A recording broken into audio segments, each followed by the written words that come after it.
No Charla Podcast, o jogador do Red Bull Bragantino e ex-Fortaleza, Juninho Capixaba, revelou alguns bastidores de quando ele treinava no tricolor do PC. Além disso, o atleta também falou um pouco sobre como era sua relação com o treinador Juan Pablo Vojvoda, como era a aceitação dos jogadores em relação às inovações que o treinador argentino aplicava dentro do clube, fora a importância dele, né? Então confere aí. O Vojvoda consegue fazer... Cara, eu não tenho... Isso, e o que falar desse treinador assim que desperta interesse de todo mundo, não sai do Fortaleza, passa às vezes por um momento de estabilidade, mas consegue atravessar, enfim. O que você pode falar do Vojvoda? Cara, ele é um... Cara, eu não tenho nem palavra, é um cara sensacional, velho. Ele, como eu falo como pessoa, porque treinador, ele não foi um treinador, ele não tá sendo um treinador lá. Ele tá mudando a história do clube, cara.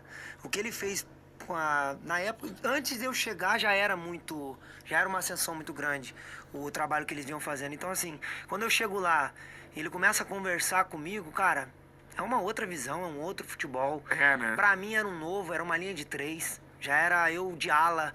E assim, eu não comecei jogando. Ele começou vendo os treinos, e eu fui ganhando confiança. E eu peguei um Fortaleza que tinha acabado de fazer uma campanha de Libertadores. Que era a história do clube. Então, tipo, eu falei, caramba, tem que manter isso aí agora.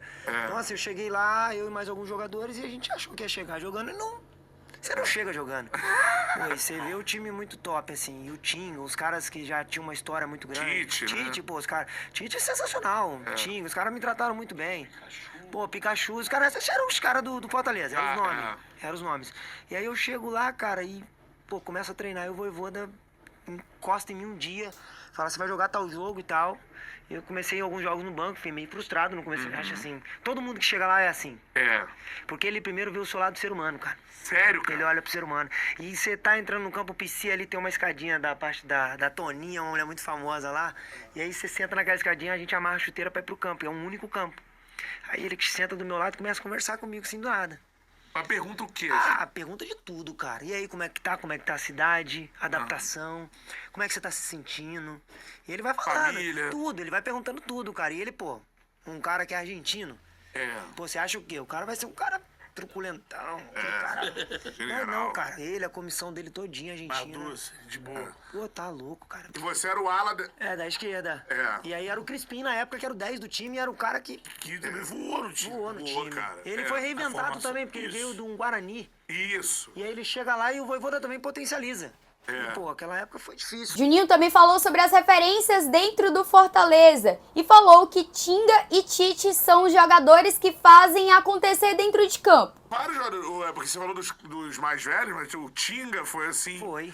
No O Bahia, Tite saiu do foi Bahia, assim, foi o Tite. O Tite, pô, sumiu do cenário dos grandes clubes, daqui a pouco ele tá lá até hoje, mano. E hoje... Capitão, referência e tudo mais. E junto com o Vojvoda é um dos caras, assim, ele, o Tinga, os caras que fazem as coisas andar ali, cara. Né? Faz os caras andar. Agora teve uma imagem recente do time mal, perdeu um jogo. É coisa ruim do Fortaleza, o Tite tava no banco chorando.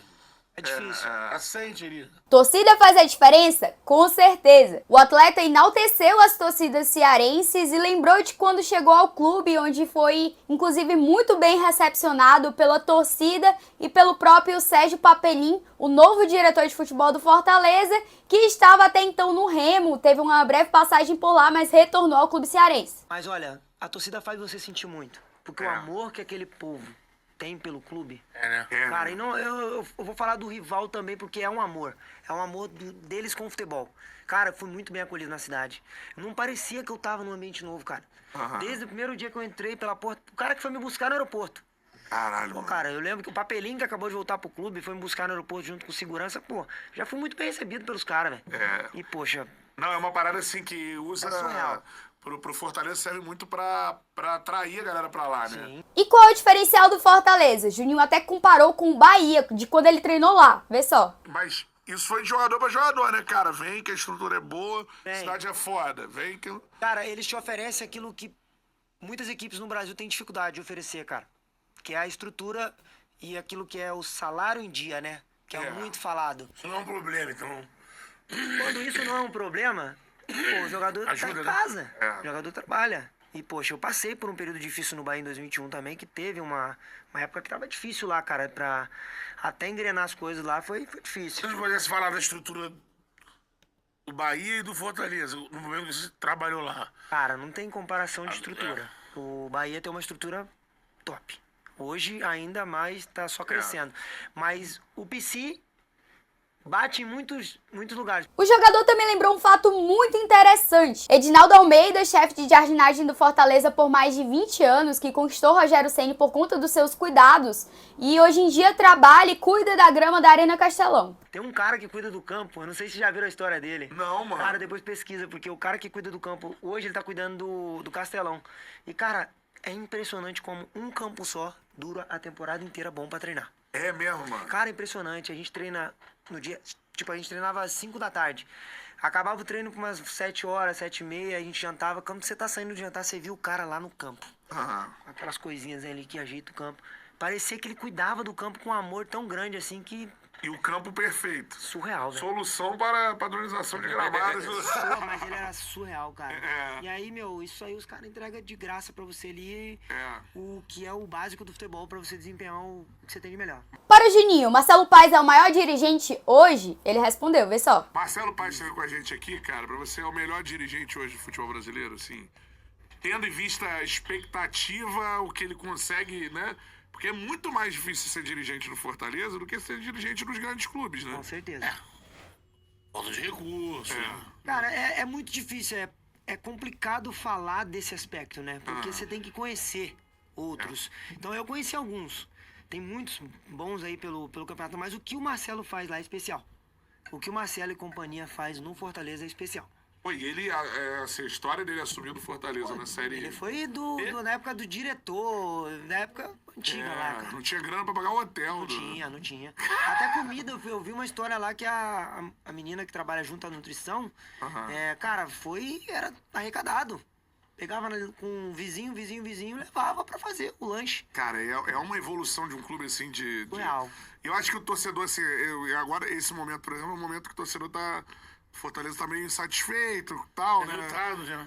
Mas, cara, assim, pra mim é exemplo, cara. Tanto o trabalho do Vojvoda quanto o trabalho do Marcelo, assim. Eu acho que tem que ter sempre calma de saber da onde, né? De onde foi pra onde está agora, né? Ah, e claro, durante o episódio do podcast também lembraram sobre a homenagem que a torcida fez para Juan Pablo Vojvoda, sobre o quão foi emocionante para ele e até mesmo para os atletas que estavam presentes. Sempre se mostrou leal ao Fortaleza, né? Ficando no time no momento que todo início de temporada, pelo menos os últimos 3, ele foi bem assediado no mercado, né? Equipes aqui de São Paulo. E dizendo, não vou ficar. Ele tem uma... A torcida já fez uma homenagem que acho que marcou muito pra ele, que foi ele com as filhas. Mosaico lá. A Mosaico. Eu tava nesse dia. Pô, isso Eu me aí. arrepiei, cara. O próprio Marcelo falou, Eu me arrepiei nesse Acho que dia. foi um momento de maior assédio a ele, né? Dos outros clubes, assim. Aquilo ali, eu acho que ele tinha muita proposta na mesa. Época Corinthians, Porque São Paulo. ele fez 2 anos, assim, um que foi top e o outro que foi meio atípico, que depois deslanchou, assim. Despencou pra cima, eu diria. Coisa de louco, cara. E foi ele muito não... bem. Veio um mosaico ali, aquilo ali foi... Foi muito louco. Uma fala que chamou bastante a minha atenção foi que Juninho afirmou que a sua passagem pelo Fortaleza foi a grande virada de chave na carreira dele. E que o Vojvoda faz um milagre com jogadores que chegam sem render muito e do nada ele consegue desenvolver o futebol desses jogadores. Do nada não, na verdade, com muito trabalho duro. Pô, pressão, Sim, torcida, tá tudo louco. mais, né? Aquilo ali é uma loucura, cara. Né? A minha idade na época, eu passei por um período 17 Bahia. Aí eu já vou pra um Corinthians. Então, Já é muito grande. Aí do Corinthians já não dá muito certo, vou pra um Grêmio. Mas, pô, também. a mesma coisa ali. E pra mim era tudo muito grande. Então pra mim foi uma mudança muito drástica. Aí eu volto pro Bahia de empréstimo. Aí tem um ano ruim do time, em 2021 cai pra segunda. Acho que quando vira a chave foi Fortaleza. Quando eu chego no Fortaleza assim, eu fui muito bem recebido. Acho que o meu futebol melhorou quando eu cheguei lá. Eu acho que o nome disso é Marcelo Paes e é todo o staff por ter acreditado em mim, junto com o Vojvoda e sua comissão. Cara... Foi ali. Ali eu acho que pra mim os caras foram sacanagem, velho.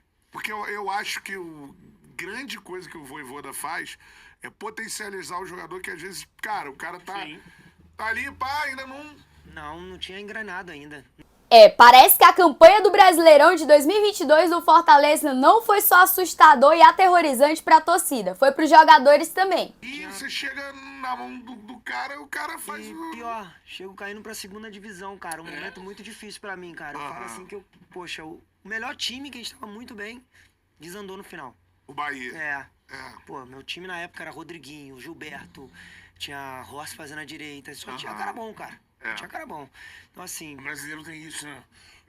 Parece que você tá ali longe da zona, aí você passa pro retorno. Sim. Daqui a pouco você olha, tá no último terço do campeonato e aí você tá a 2 pontos da zona. É uma loucura, né? E foi assim no Fortaleza também.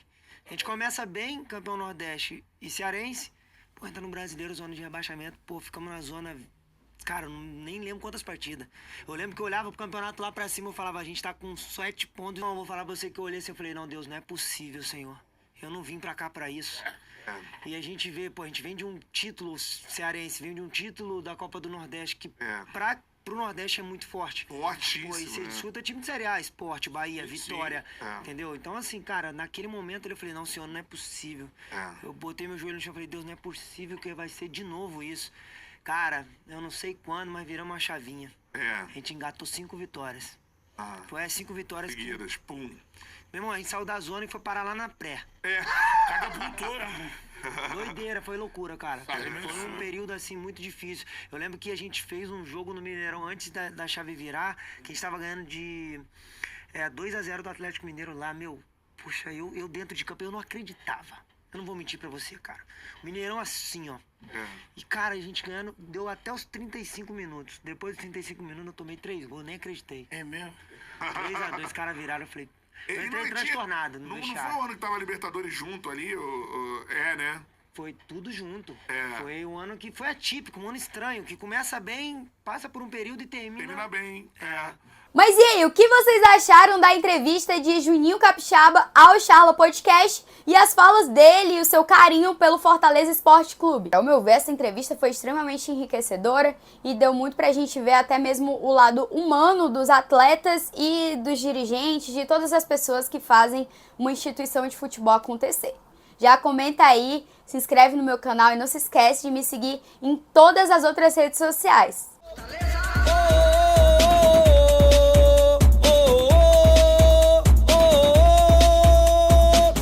Dale, dale.